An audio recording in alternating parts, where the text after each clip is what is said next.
mayam puna ko khoram jari ko tasengna sumbagi content sumbagi video sai sem da ba kuire ko sumaina koi kuki da ngangba ama da ai sem da ba kuire tasengna ga hanang mar thabak su yam lai do tasengna ngasi di yam ti sauning mako yam ti sauning bagi do ngasi khara sang bagi ai video se sem jarak pani kaina hai kan da ngarang na han akhoi gi ngarang na han de khara kuire ko khoi gi naga gi ichin inau taruk khoi gi sakthu khoi gi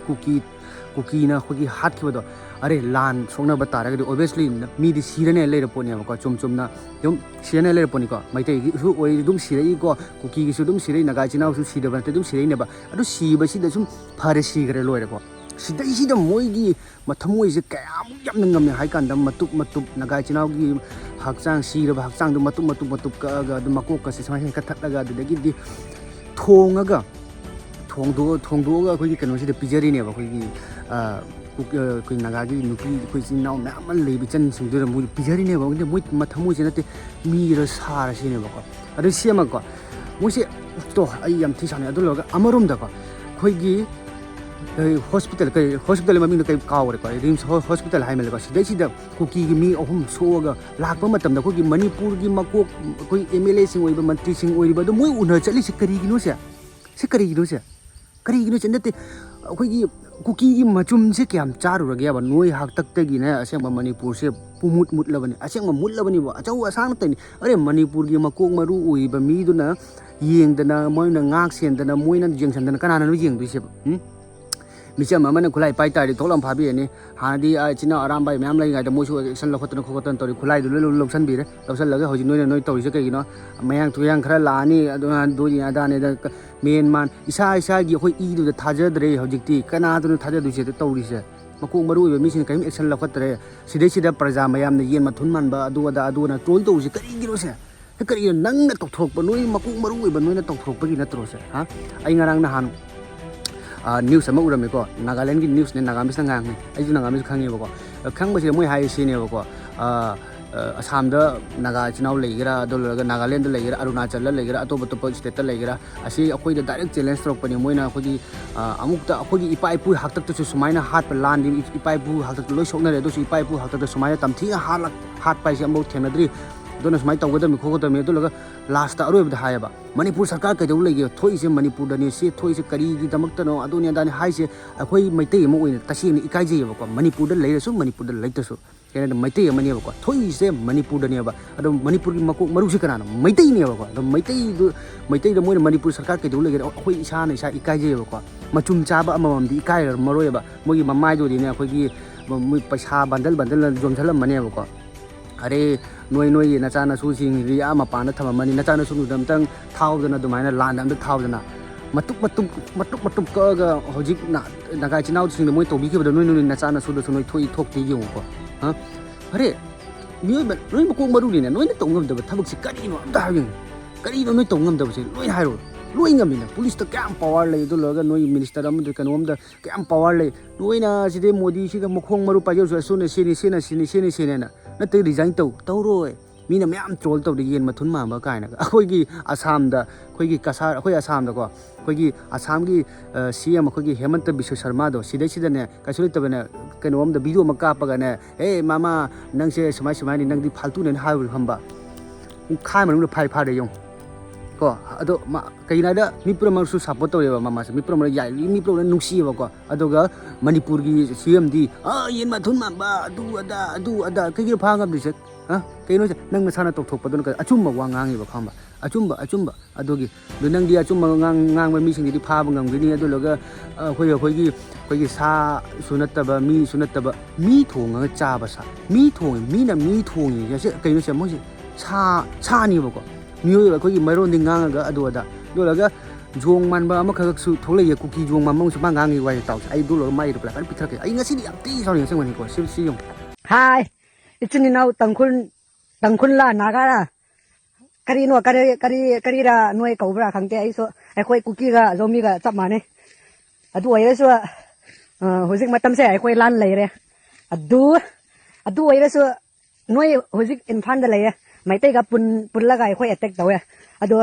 करिगुम्बा अखोय Meitei गा तंखुन गा cookie लान हेक लोइबा नोयसु मैतै गा कयam कोइना लेबा ngamगनी आई इसन मग नते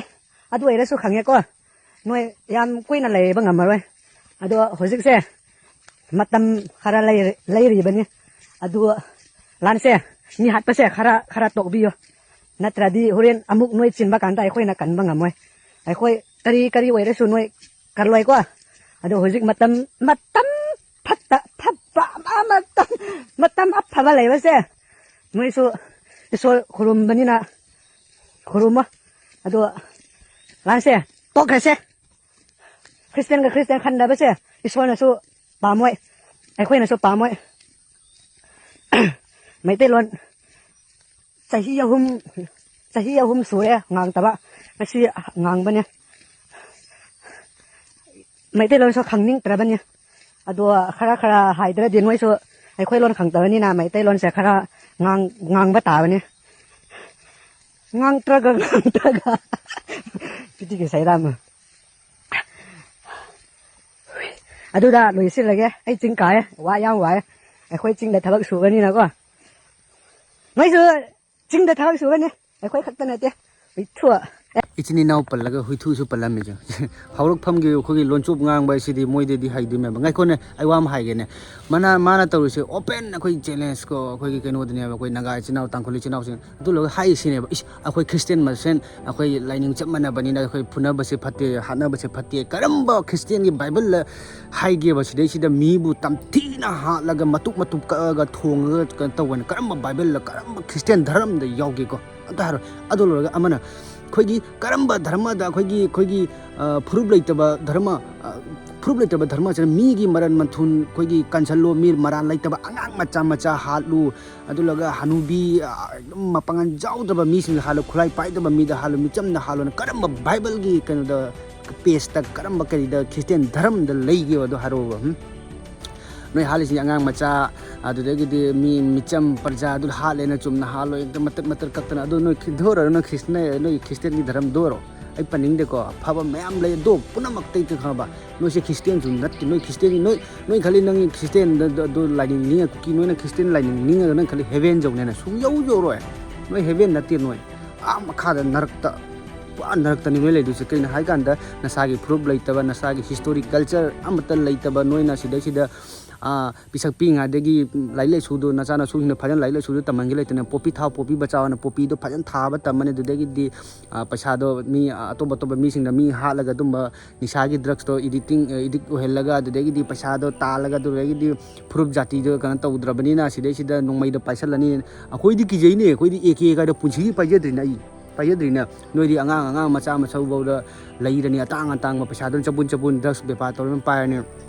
para sida khulai do mayam lai rabani na paisa do mayam lai do khulai do lesal la sida atop paisa na leitaba kai lege natra adu mai toro go ne noi toy do atei di noi proof to sukhak chawe ko sukhak cha ai di tasena ai ge lan sona di maram da kuki haiba proof ai se lei haiba di ai sungkang khalam de taseng nei khalam de ai naga chinau khangi atop rongmai ma to loi khal ko even ai isa mang nagaland de chawe ko yam teina pai khoi naga chinau sing ai nagaland chawe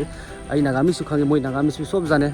koi sob jane moi 7 years 8 years boise de nagaland ta kuhima de boise ko yam tinga naga mi su yam phajan ngang bhai yam kha ka to kuki si de ta se nei khangam di ko aduna ni haido sida su palai es akoi christian masen koi lining mana ba kai noi ka sum noi ka no nati ne noi di papi ni ne noi papi kha ba noi na maitai da mu chaka thauri maitai pangan da mu chaka thauri du da gi di naga chinau da mu tangkhuli chinau da mu nate noi si kadai da noi na chen du si am ta hairo ne noi si kadai da no chen du si ha maitai gi na manipur na ma khak lai ko horok pham ko naga gi nagaland mam lai kuki gi kai no lai sida ne noi na kuki len haina tan gi na noi toy tawri ne ba natra oiroi ba do oiroi ba khangabo oiroi ba kai do chel horo bangladesh ta su chen da yar bangladesh su mamang da kanom thokhi bani ne direct ka pa ura su ten sai order pi gi bani ya da ne kadai do noi chen du si ha aseng bani noi se mioi bani ko aseng ba mioi bani ko noi se mioi bani ko sida tukat chai oi kari ge no pangcha ta chai ne kai no ne uchi a hing ba adu di kai ke pangcha ta sanda mu nong mai na ka pa ge mu video mu noi na viral tok thok ni mi da mu ka pa ge tok thok ni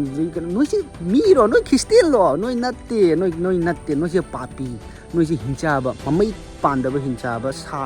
adum mi ni noi se chakhot ba ko namai na mi chingil masam mana se sung sa ngani ka thak ni khang de mami ne su khu ꯑꯔꯣꯏꯕꯗ ꯑꯩ ꯋꯥ ꯈꯔ ꯍꯥꯏꯖꯒꯦꯀꯣ ꯅꯥꯒꯥ ꯏꯆꯤꯟꯅꯥꯎꯁꯤꯡꯗꯀꯣ ꯇꯁꯦꯡꯅ ꯍꯥꯏꯔꯒꯗꯤ ꯌꯥꯝ ꯊꯤꯅ ꯃꯣꯏꯒꯤ ꯐꯨꯔꯨꯞꯁꯤꯒꯗꯤ ꯀꯩꯅꯣ ꯇꯧꯕ ꯌꯥꯕ ꯅꯠꯇꯦꯀꯣ ꯃꯣꯏꯗꯤ ꯄꯨꯔꯥ ꯃꯤꯅꯨꯡꯁꯤ ꯌꯥꯎꯗꯕ ꯃꯤꯍꯤꯡ ꯆꯥ ꯉꯥꯛꯇꯅꯤꯀꯣ ꯇꯁꯦꯡꯅ ꯍꯥꯏ ꯀꯥꯟꯗ ꯑꯗ ꯇꯁꯦꯡꯅ ꯍꯟꯗꯛꯀꯤ ꯑꯩꯈꯣꯏꯒꯤ ꯊꯣꯛꯈꯤꯕ ꯊꯧꯗꯣꯛꯇꯨꯗꯤ ꯑꯩꯈꯣꯏ ꯏꯆꯤꯟ ꯏꯅꯥꯎ ꯇꯔꯨꯛ ꯌꯥꯝ ꯊꯤꯅ ꯃꯣꯏꯅ ꯍꯥꯠꯂꯒ ꯃꯇꯨ ꯀꯛꯈꯤꯕꯗꯨ ꯇꯁꯦꯡꯅ ꯅꯨꯡꯉꯥꯏꯖꯗꯦ ꯑꯩꯁꯨ